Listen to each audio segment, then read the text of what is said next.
नमस्कार। आज हम एक बहुत ही प्यारी सी कहानी पर बात करने वाले हैं।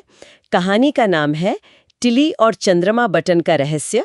हमारे पास जो जानकारी है वो बताती है कि ये कहानी दयालुता, टीम वर्क मतलब मिलकर काम करने की भावना और थोड़े आश्चर्य के बारे में है।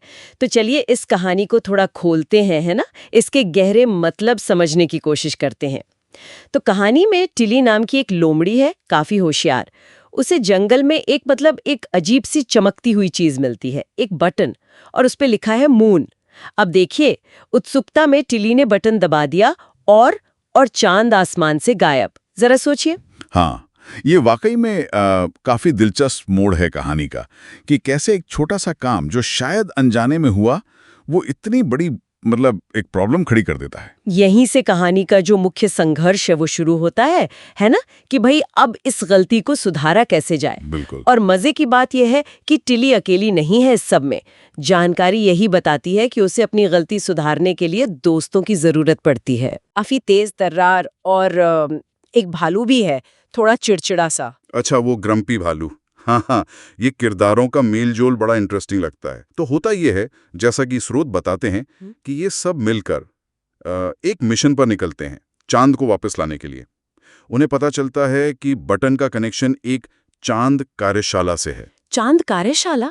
ये क्या चीज है? हाँ, वो कोई जादुई सी जगह है जहाँ चांद से जुड़ी चीजों का, आप कह सकते हैं, रख रखाव होता है। तो ये टीम वहां तक पहुंचने का सफर तय करती है। ये सफर आसान तो नहीं रहा होगा मेरे ख्याल से। एक समझदार उल्लू, एक तेज रैकून और एक चिड़चिड़ा भालू साथ में। हाँ, आपने बिल्कुल सही पॉइंट उठाया। ये सफर सिर्फ फिजिकल नहीं था, है ना? ये असल में एक दूसरे को समझने का, साथ काम करने का भी सफर था।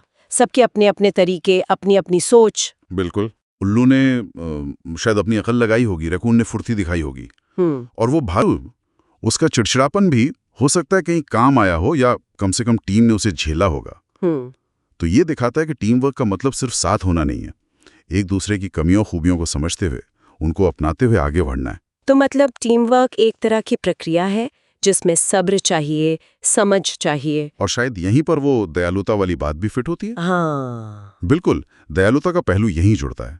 जैसे टिली ने गलती की, पर दोस्तों ने उसे डांटा नहीं, उसकी मदद की। सही। या उस चिड़चिड़े भालू को भी साथ लेकर चले, उसके स्वभाव को समझा। ये आपसी सहयोग, सहानुभूति दिखाता है। कहानी ये नहीं कहती कि गलतियों पर सजा मिले, बल्कि ये कि गलतियां सीखने का, साथ आने का मौका बन सकती हैं। और फिर अंत में क्या होता है जब वो पहुंच जाते हैं कार्यशाला? चांद वापस आ जाता है।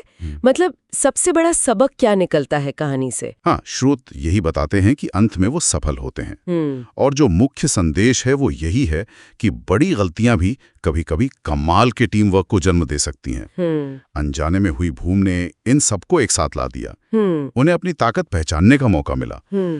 कि चुनौती का सामना कैसे किया जाता है, खासकर साथ मिलकर, यही सबसे अहम है। तो संक्षेप में कहें तो ये कहानी हमें एक तरह से ये सिखाती है कि गलतियां तो होंगी ही, पर हम उनसे निपटते कैसे हैं वो मायने रखता है, और अक्सर अकेले से बेहतर है कि साथ मिलकर निपटा जाए। बिल्कुल सही कहा आपने।